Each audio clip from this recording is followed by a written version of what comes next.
सूरजपुर गांव में एक आदमी रहता था जिसका नाम किशन था। वो अपनी पत्नी के साथ और एक बच्चे के साथ रहता था। उसका एक छोटा सा बिरयानी का ठेला लगाता था, पर उसकी कभी बिक्री कम होती, कभी ज्यादा। उस रोज के बर्तन धो धोकर और बना बना कर बिरयानी तंग आ गई हूँ मैं, और हमें कुछ बचत भी नहीं होती इस ठेले से। मैं कोशिश तो करता हूँ बेचने की, लेकिन कभी बिक्री ज्यादा तो कभी कम होती। और रेट तो हमने सही रखा हुआ है। 50 में अगर 2-3 बंदे भी खा लें तो हमारी बिक्री 150-200 हो जाती है। अच्छा, फिर कल से एक काम करो, बिरयानी का बजट आप 30 रुपए कर दो। ग्राहक की भीड़ भी हो जाएगी और हमारी कमाई भी हो जाएगी।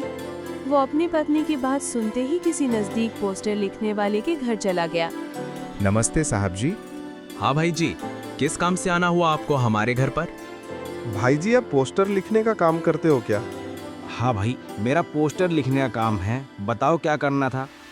भाई मेरा एक छोटा सा बिरयानी का ठेला, उस पर 50 हटाकर 30 रुपए बजट करना है। आप मेरे घर आकर लिख जाना और पैसे लेते जाना। अच्छा भाई, सुबह के टाइम आऊँगा। और हाँ, आपका नाम क्या और कॉलोनी का नाम बताते जाओ। सूरजपुर गांव के पास कुशाल कॉलोनी पूछ लेना। और मेरा नाम किशन है, और आपको गांव के लोग बता देंगे, क्योंकि वहाँ मेरी बिरयानी फेमस है। ठीक है भाई जी, हो जाएगा काम। ये बात बोलकर किशन चला गया। फिर क्या, उसका बिरयानी का पोस्टर भी बन गया था और उसकी बिक्री भी होने लगी। लोग भी खाने लगे उसकी बिरयानी, भीड़ और कमाई भी किशन की अच्छी हो जाती थी। ऐसे ही उनका बिरयानी का ठेला अच्छा चल रहा होता। उसके 10-15 दिन बाद किशन की पत्नी के मन में लालच आ जाता है। फिर उसकी पत्नी बोलती है किशन को, ए जी, सुनते हो, अब तो हमारी बिक्री अच्छी होने लगी और ग्राहक भी बन गए हैं हमारे। अब आप एक काम करो जी, हम बिरयानी बनाएंगे, पर जो सब्जी खराब हो जाती है वो भी मिक्स कर दिया करेंगे। इससे हमारा कुछ और बचत भी हो जाएगा। तुम पागल हो गई हो? अगर हम ऐसा काम करेंगे, कोई बीमार हो गया तो हमारा ठेला बंद हो सकता है। इस गांव के मुखिया हमें इस गांव से निकाल देंगे। मुझे नहीं पता, मैं बिरयानी नहीं बनाऊंगी अगर आप ये काम नहीं करते तो। फिर किशन को भी अपनी पत्नी के आगे झुकना पड़ता है और किशन भी हाँ कर देता है।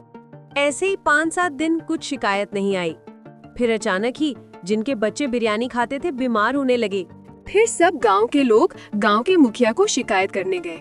मुखिया जी, राम राम। मुखिया जी, हमारे बच्चे बीमार होने लगे किशन की बिरयानी खाकर। एक बच्चा होता ठीक था, पूरे गांव के बच्चे बीमार होने लगे हैं। वो कुशाल कॉलोनी वाला क्या कोई? मैं उसे कल बैठक पर बुला के उसका या तो ठेला बंद करवा दूंगा या उससे गांव से बाहर निकलवा दूंगा। फिर बैठक हो रही थी। फिर किशन भी आ रहा होता है। किशन, तुमने ऐसा काम क्यों किया? तुम तो पूरे गांव के फेमस बिरयानी वाले थे।